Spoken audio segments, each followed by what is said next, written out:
एक परेशान व्यक्ति ने संत से कहा कि मेरे जीवन की बाधाएं खत्म ही नहीं हो रही हैं।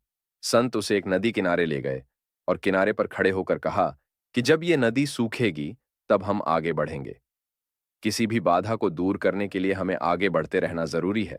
अगर रुक जाएंगे तो कभी भी लक्ष्य तक नहीं सकते हैं। इस संबंध में एक लोक कथा प्रचलित है।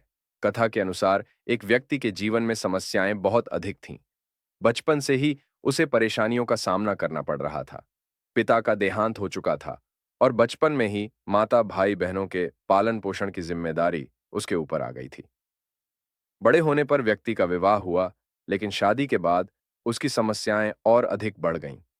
उसके जीवन में एक परेशानी खत्म होती तो दूसरी आ जाती थी।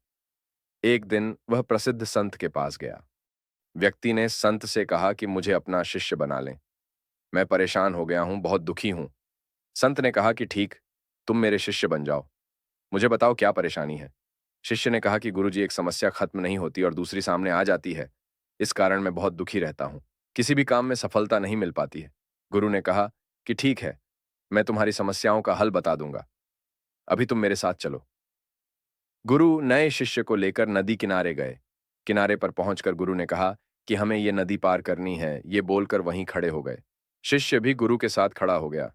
कुछ देर बाद शिष्य ने कहा कि गुरुदेव, हमें नदी पार करनी है तो हम यहाँ क्यों खड़े हैं। गुरु ने जवाब दिया कि हम इस नदी के सूखने का इंतजार कर रहे हैं।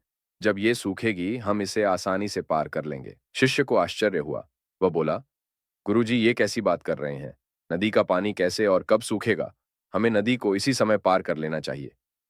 संत ने कहा कि मैं तुम्हें यही बात समझाना चाहता हूं। जीवन में भी समस्याएं तो आती ही रहेंगी। हमें रुकना नहीं है, लगातार आगे बढ़ते रहना है।